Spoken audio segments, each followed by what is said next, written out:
قل هذه سبيلي أدعو إلى الله.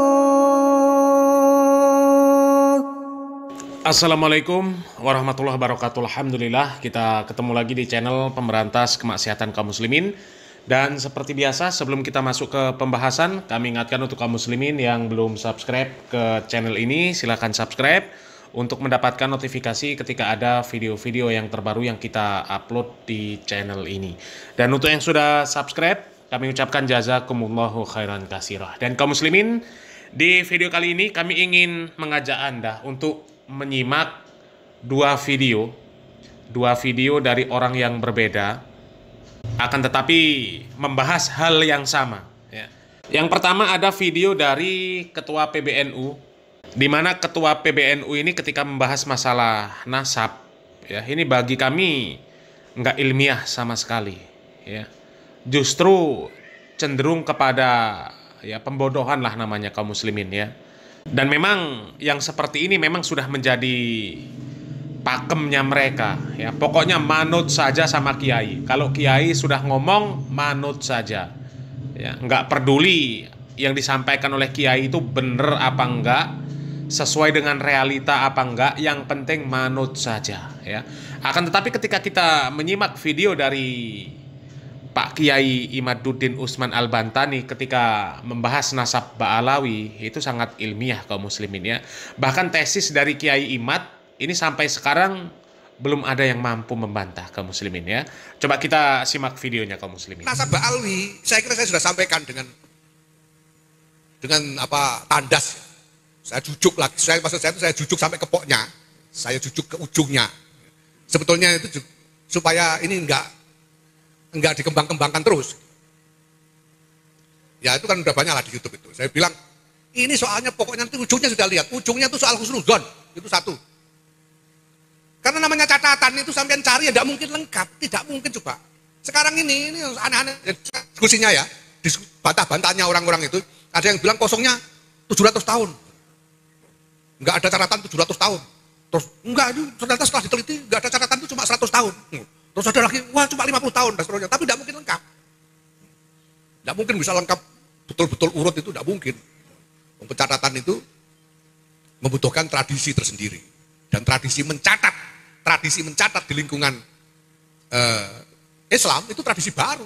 Apalagi di lingkungan orang Arab. Orang Arab itu tidak bisa nyatat. Makanya disebut bangsa ummi itu karena tidak punya kebiasaan mencatat. Nah coba kaum muslimin, ini dari sini saja sudah ngawur kaum muslimin. Mengatakan bangsa Arab gak biasa mencatat. Mereka disebut bangsa yang ummi, yang gak bisa mencatat, gak bisa baca. Yang mencatat wahyu dari Allah Subhanahu wa Ta'ala siapa? Apakah Nabi mencatat sendiri? Enggak. Dicatat oleh para sahabat. Zaid bin Sabit, Ubay bin Ka'ab, Ali bin Abi Thalib, Muawiyah. Kalau masalah mencatat sudah ada dari dulu, Ini ngawur ini, Coba kita lanjut dulu kaum muslimin. Nah tapi kan ada riwayat oral dari mulut ke mulut itu ada. Nah sampean kalau mau ngurus itu sekalian nanti sampean ngurus nasabnya Kanjeng Nabi sampai ke Nabi Ibrahim, catatannya sumbernya dari mana kan repot juga. Apalagi sampai Nabi Adam. Nah, sudah repot semua. Jadi saya langsung jujuk ke ujungnya itu, ujungnya itu husnudzon. Ini ngawur lagi, Orang yang meneliti nasab Ba'alawi, disuruh juga meneliti nasab Nabi Muhammad sampai Nabi Ibrahim, Kalau masalah Nabi Muhammad SAW, nasab para nabi, kita nggak perlu perselisihkan. Karena nas Al-Quran sudah jelas. Hadis-hadis yang sahih, yang menceritakan sudah jelas. Lah sementara Ba'alawi ini yang paling nggak jelas, Dan para nabi mengisbatkan nasab mereka kepada nabi yang lain, meskipun tidak ada catatan nasabnya, itu pasti bisa diterima dengan akal yang sehat, Karena antar nabi dengan nabi sudah pasti mereka manusia-manusia yang terbaik, Antar para nabi itu mengestafetkan syariat Islam. Semua nabi membawa syariat Islam, membawa kemaslahatan syariat Islam. Sementara kalau Ba'alawi Hah? Mengklaim nasab mereka nyambung kepada Nabi, tapi yang ada malah merusak syariat Islam. Itu kalau Ba'alawi. Wajar kalau kemudian orang ini meragukan, melakukan penelitian kebenaran nasab mereka. Itu. Ya. Kalau Nabi nggak diragukan lagi, mereka membawa syariat Islam yang hak. Lah kalau Ba'alawi, ngerusak yang ada. Ya. Coba kita lanjut lagi. Semua ini husnudzon. Kita berhusnudzon saja. Sudah, itu yang pertama. Yang kedua saya sampaikan yang kedua, bahwa asar nubuwah itu bukan cuma silsilah nasab melalui jalur laki-laki itu. Dan sebetulnya silsilah nasab jalur laki-laki itu juga tidak harus jadi pegangan. Wong mansus di Quran, wa ma Muhammadun aba ahadin min rijalikum, itu sudah jelas. Jadi tidak harus pegangan nasab laki-laki, itu tidak harus. Maka saya lebih milih ikut Syekhina Kiai Maimun Zubair yang pegangannya pokoknya nutfah nubuwah. Dari laki-laki, dari perempuan sama saja, begitu saja. Sehingga keyakinannya, sebagian besar orang-orang pesantren itu ada, nutfah nubuwah itu ada. Karena Kiai Maimun mengatakan orang bisa jadi kiai itu, apalagi kiai besar. Itu ya kemungkinan besar dia membawa nutfah nubuwah. Karena dia bawa imamah diniyah. Nah kalau nutfah nubuwah dari laki-laki maupun perempuan, martabatnya sama saja. Kalau yang pegang nasab laki-laki harus dimuliakan, yang turun dari perempuan juga harus dimuliakan. Gitu. Ya. Jadi tidak bisa ada pihak yang mengklaim, mengaku saya lebih mulia, saya paling mulia. Ini sama mulianya. Saya hakul yakin Kiai Syafi'i ini juga lahu nutfah nubuwah. Sama mulianya. Walaupun nggak pakai nama fam. Ini semuanya.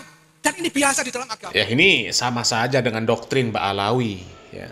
Kalau Ba'alawi, doktrinnya yang penting Ba'alawi mengklaim nasabnya nyambung kepada Nabi, mulia sudah. Mau ahli maksiat, mau bodoh, mau gila, mulia. Ya, bahkan lebih mulia dibandingkan ulama sekalipun. Meskipun ahli maksiat.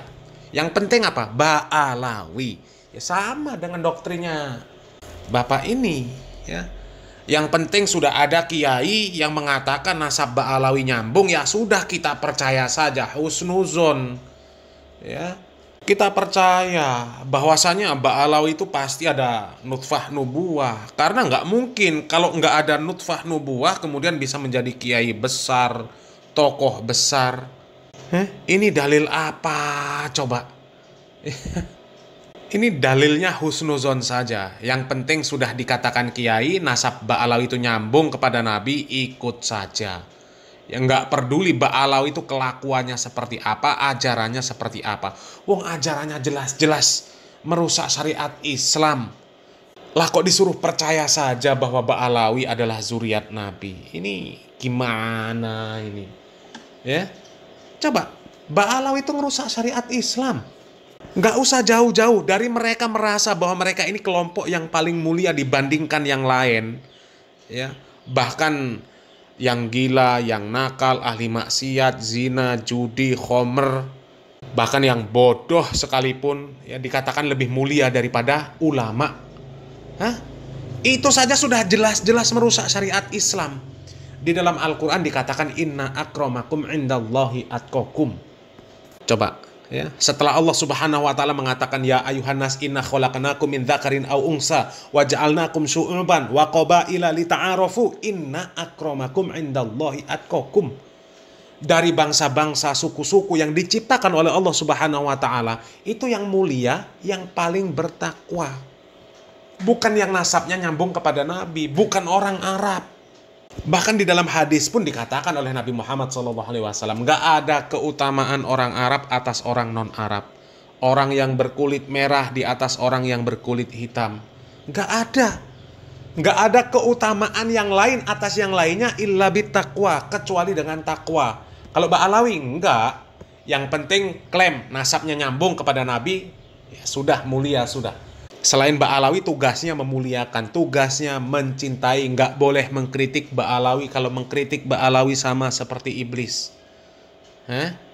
Kalau ada Habib mau ahli maksiat, mau nakal, mau apapun cintai. Karena cinta sama Habib penyebab masuk surga. Orang yang ahli maksiat, nggak pernah ibadah, asal cinta sama Habib masuk surga tanpa hisab. Itu dari mana judulnya? Hah? Itu kan jelas ajaran yang menyimpang. Lah kalau Ba'alawi itu mengajarkan ajaran Islam yang benar sesuai dengan tuntunan Al-Quran dan Sunnah, ya akidah, ibadah, muamalahnya sesuai dengan tuntunan Nabi Muhammad SAW, ya kita berhusnuzon bahwa mereka adalah zuriat Nabi betul, itu nggak ada masalah. Ya masih mending lah, ya ada mendingnya. Lah ini sudah mereka mengklaim sebagai zuriat Nabi, tapi ajarannya jelas-jelas bertentangan dengan Nabi, tapi orang disuruh husnuzon.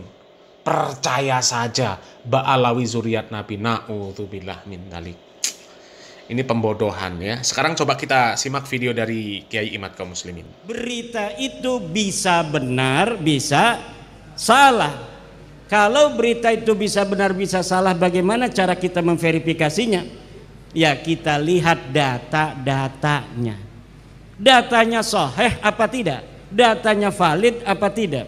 Apabila kita belum menelitinya, maka al-aslu fin nasabi as-sihhah. Asal dari nasab itu adalah sahih. Illa idza waradatil illatul qadihah, kecuali telah datang elat yang mencederai. Nah ini nasabnya Ba'alawi yang sedang kita bahas. Itu sudah waradatil illah, sudah ada 4 ilat yang membatalkan dia. Satu, dari sisi ilmu nasab tidak dicatat oleh ahli nasab.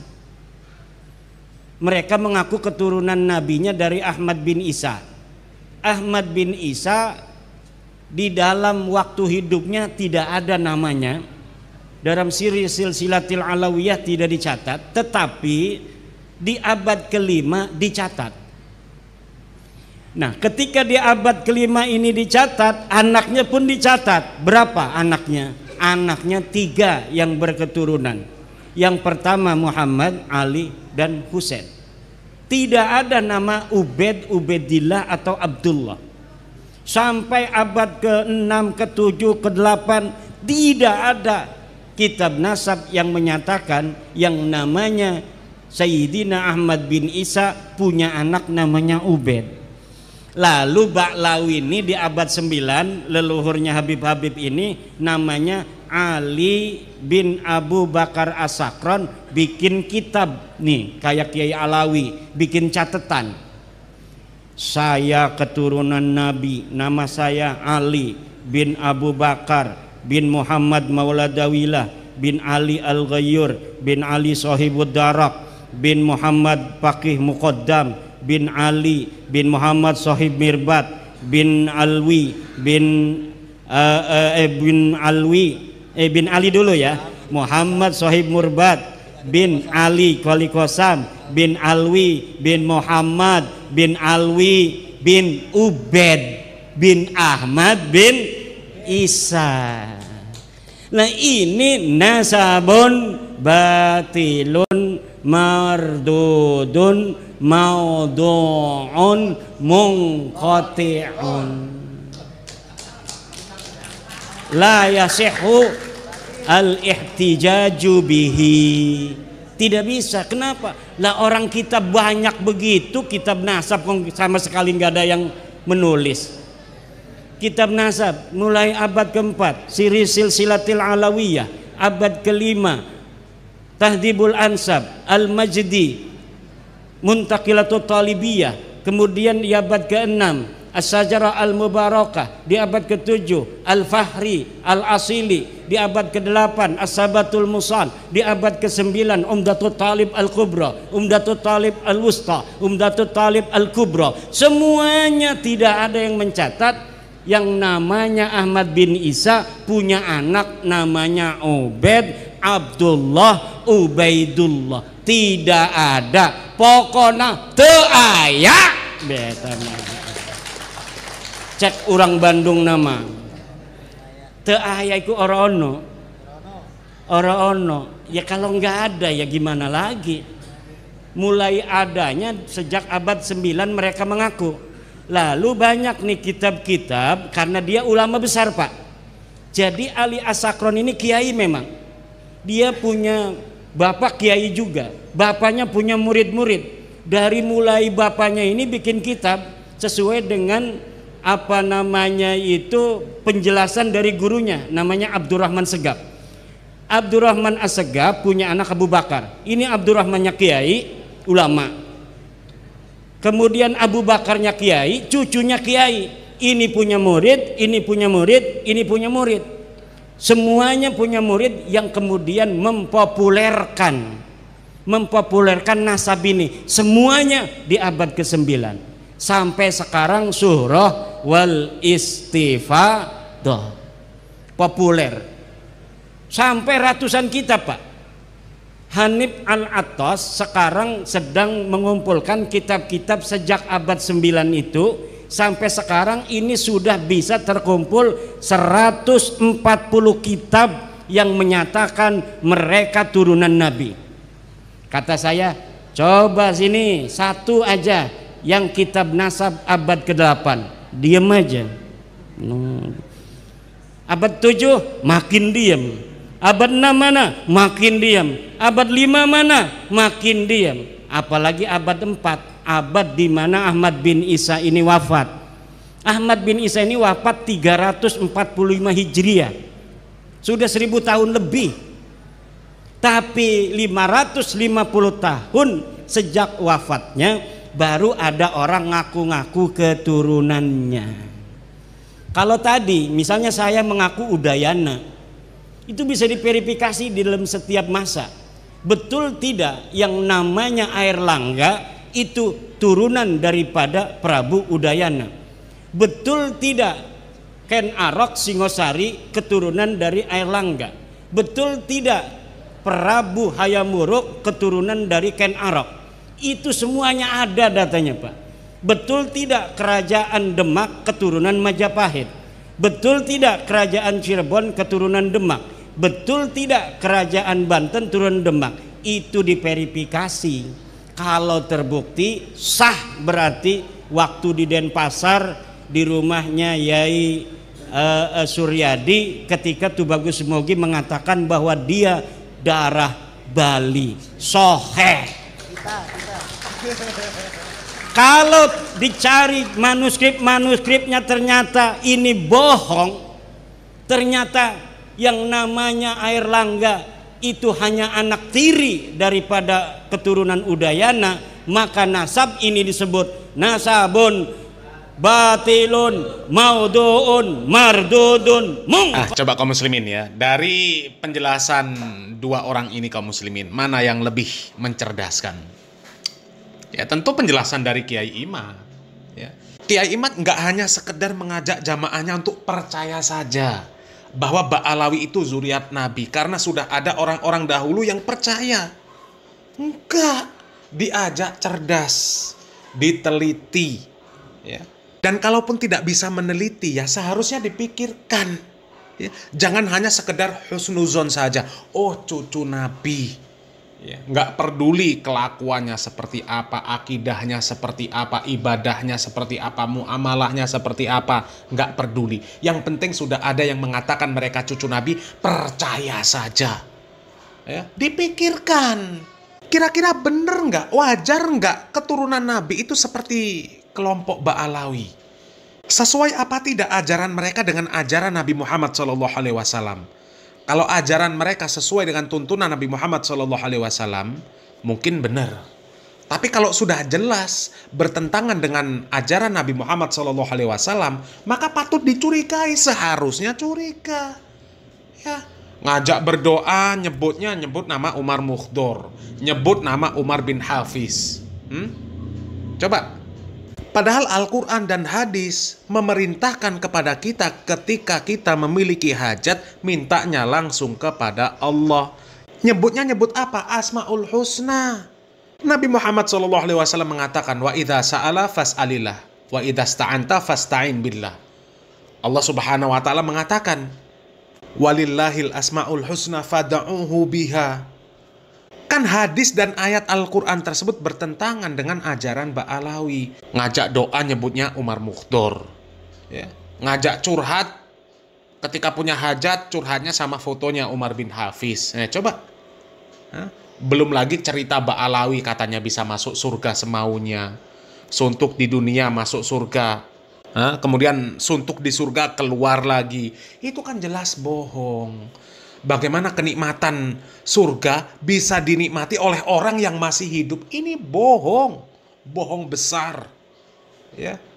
Allah Subhanahu wa Ta'ala di dalam hadis qudsi mengatakan bahwasanya disediakan surga untuk hamba Allah yang bertakwa. Itu kenikmatan-kenikmatan yang nggak pernah dilihat oleh mata, nggak pernah didengar oleh telinga, nggak pernah terbesit di dalam hati.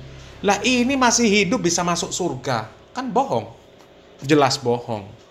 Ya, bisa memadamkan api neraka, bisa mi'raj sehari 70 kali ke Sidratul Muntaha bertemu sama Allah. Ini kan pendusta namanya.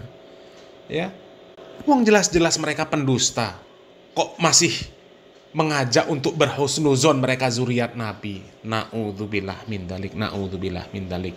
Ya, mudah-mudahan Mukibin bisa mikir. Ya, salam waras, salam akal sehat, barakallahu fikum, wassalamualaikum warahmatullahi wabarakatuh.